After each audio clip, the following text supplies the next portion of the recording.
welcome back to Getting It Done, tutorials on how to solve physics problems. So if you're in Physics 2, you're probably in the electricity and magnetism chapters of your physics book, and I'm sure there's a question that you've been asking. How do I know when to find the field by using the formula kq over r squared, or when I have to find the field by using an integral? Well, it might seem complicated, but knowing whether you're going to integrate or simply use kq over r squared is really simple. If you are looking at a point charge, more than likely you're simply going to be able to use the formula that the field is equal to k, which is 4 pi epsilon naught q over r squared, where r hat is our unit vector that basically says that since it's a vector, it could have an x, y, or a z component. That's if you have a point charge, meaning if I have a charge here, q, and I want to know the field at some point p, a distance, let's just call that distance d away, then the field would be equal to E is equal to k, which is a constant, 4 pi epsilon naught times the magnitude of the charge over the distance squared, which would be d squared. And then we would have to find the x and the y component of that vector E. And this vector represents the magnitude of the electric field at that point. Well, that's fine if it's a point charge. But what if it were a continuous ring like this, where the charge is evenly distributed over the ring? Well, the problem is we can't use this formula because the field at this point P, which charge are you talking about? The charge that's here or the charge that's there?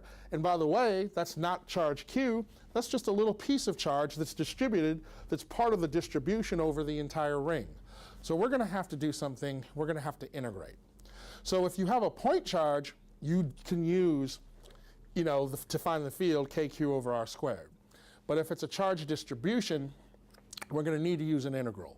But don't let that scare you. It's only hard if you don't know how to do it. But once you learn how to do it, you'll spot it just like that. So,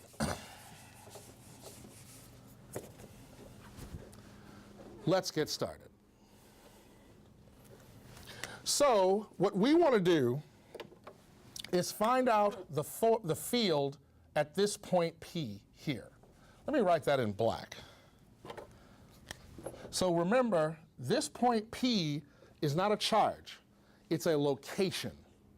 That's a big mistake that students tend to make. Don't confuse a point charge with just a location where you want to know something.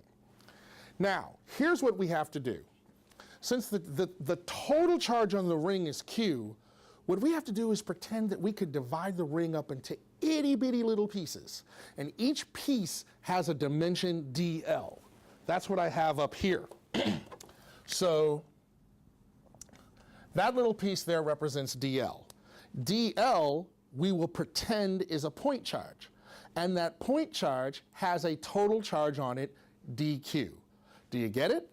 The total charge is q, but when you divide the ring up into itty-bitty pieces, the itty-bitty piece has a dimension of dl, and it happens to be a magnitude of dq.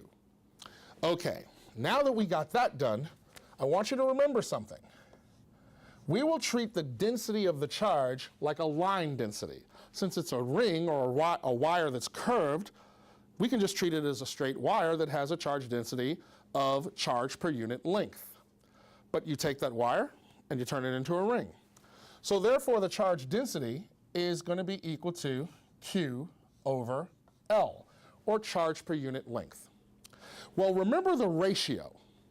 If the total charge over the total length is equal to lambda, that's the same thing as saying that the itty-bitty piece of charge dq is equal to the itty-bitty piece of length dl. They're proportionally the same.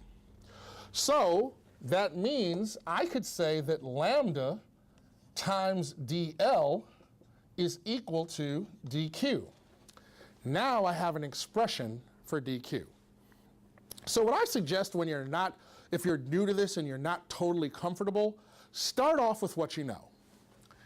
You know that the total field is equal to K, Q, this whole constant here is K, Q over R squared, R hat, where R hat represents the unit vector, meaning it could be X, Y, or Z.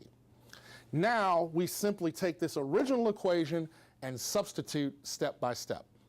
Since we know that the total charge is going to have to be broken up into itty-bitty pieces of charge, we will now say that the itty-bitty piece of charge dq will cause an itty-bitty piece of field dE. So now we've substituted dE, and this becomes 4 pi epsilon naught dq over R squared R hat. So the itty-bitty piece of charge causes an itty-bitty piece of field.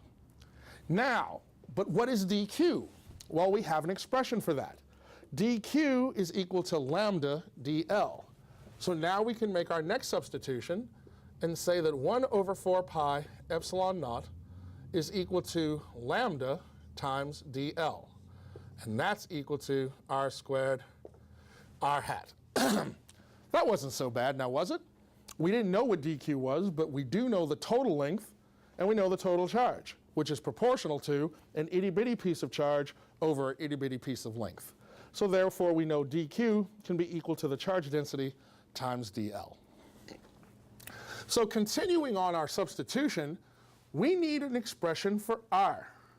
R is the distance from the source of the charge to where you want to know the field. Well, if we look at this on our problem, our source of the charge is dq right here.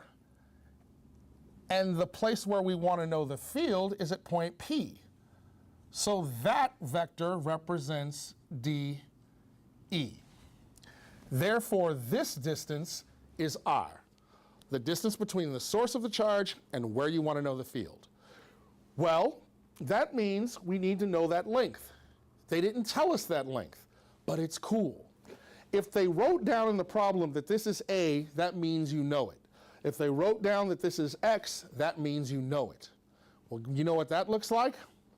That looks like a right triangle. And therefore, if this is the right triangle, then this could be considered side adjacent, this could be side opposite, which means that's the hypotenuse. And we know how to find a hypotenuse. A hypotenuse would be the square root of x squared plus a squared. So that is equal to r. So now we can make that substitution. So r would become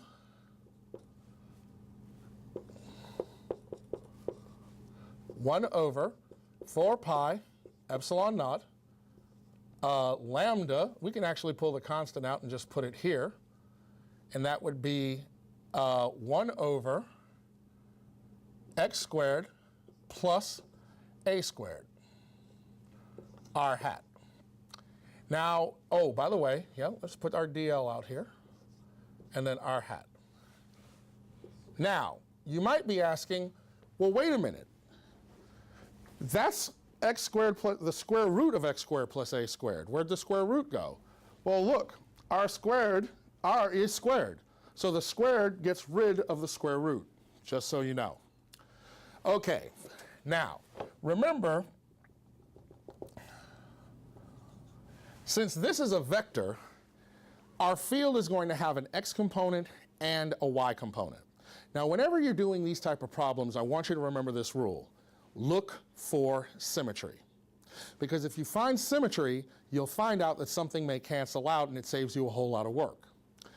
If you think about this problem, is you were looking at the charge around the ring, when you got to the charge down here, dq, then this charge would actually create a field line here.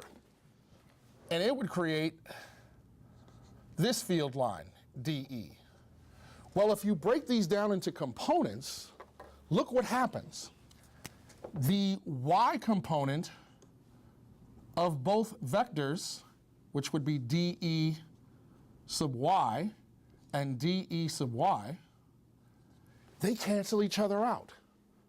So when you get over to the problem, we can say here that dE sub y is equal to 0 and simply say due to symmetry.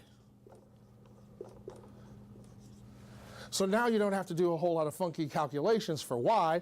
We can already see that the y components cancel each other out. So all we have to do is worry about the x. So in order to get the x component, we have to multiply times cosine theta. But we don't know what this theta is. But you know what? We can figure it out. And this is how.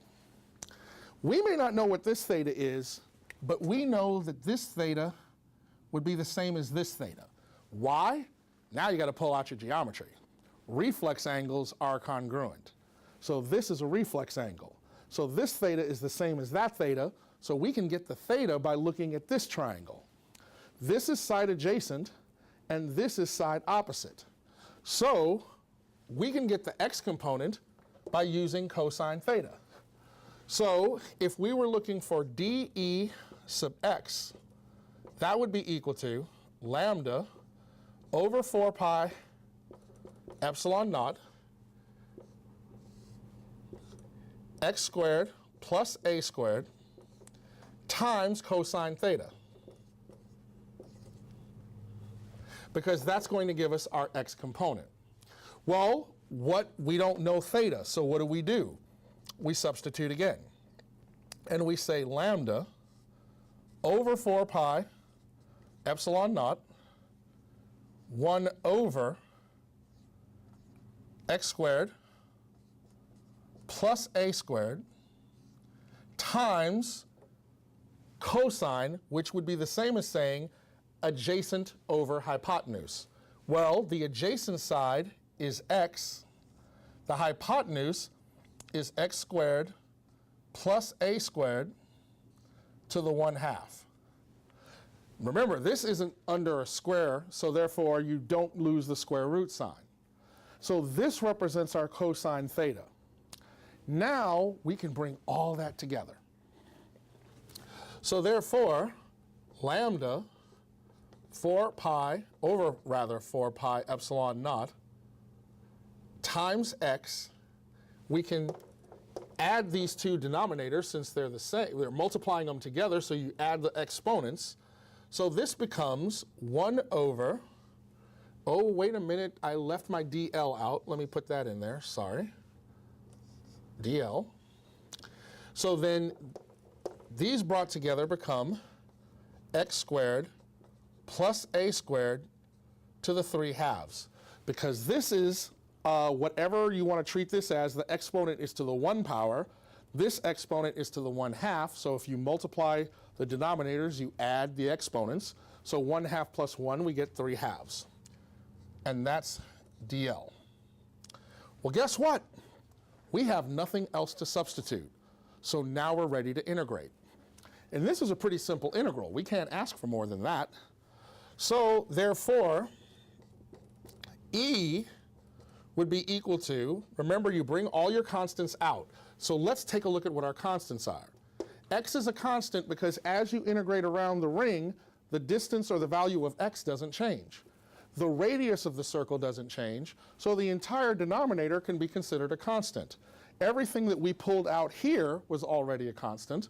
So really, when it's time to do this, you can say x squared, lambda times x over 4 pi epsilon naught times x squared plus a squared to the 3/2 integral of DL. So we pulled all of our constants out, and all we have to integrate is DL. Now, where do you start? What are our limits? If we're going to start integrating here, and we integrate until we go all the way around, then that means we're integrating around a circle. Well, what's the distance around a circle? 2 pi r. So our limits would be 0 to 2 pi r. Or in this case, our radius is a. So now we have our integral. We can integrate this. That's pretty simple.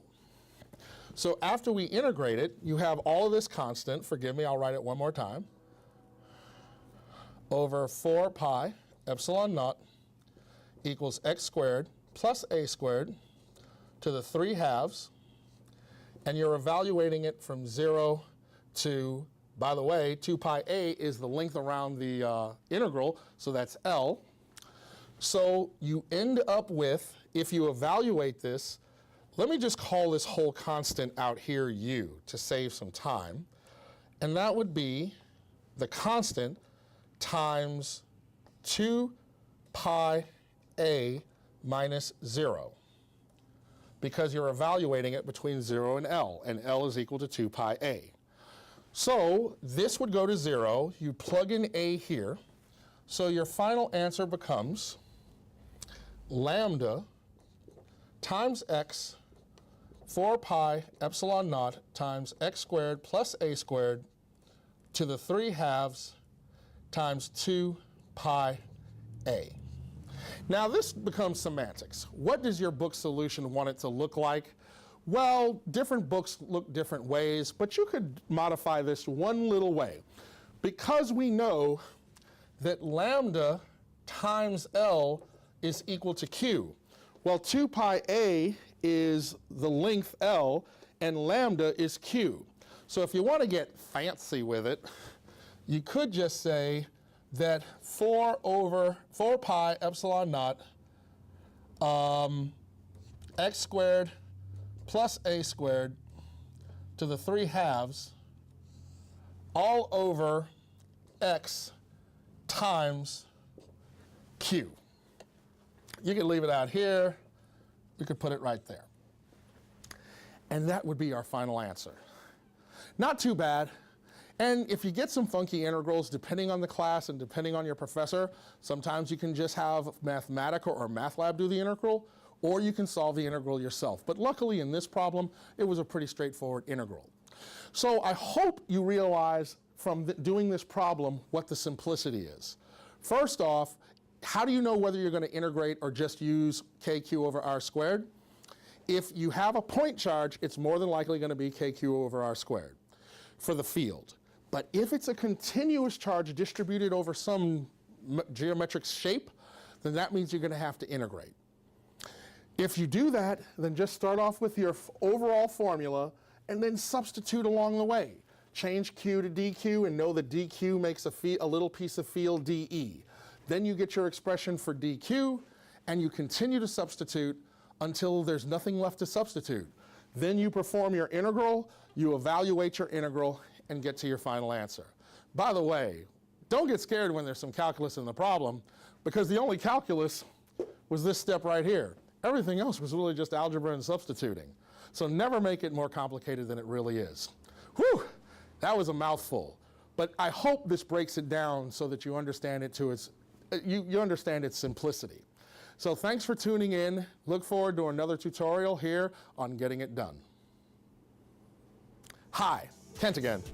I just wanted to remind you to like and subscribe. It'll really help the show out. I made these tutorials to help people who are struggling in physics and solving problems by looking at the fundamentals that would make things a lot easier for you. So you can do something for me by hitting that like and subscribe button, and please leave a comment. Maybe you have a problem that I haven't addressed that you'd like me to address for you. Like and subscribe, and I'll try to get right on that. Thanks again.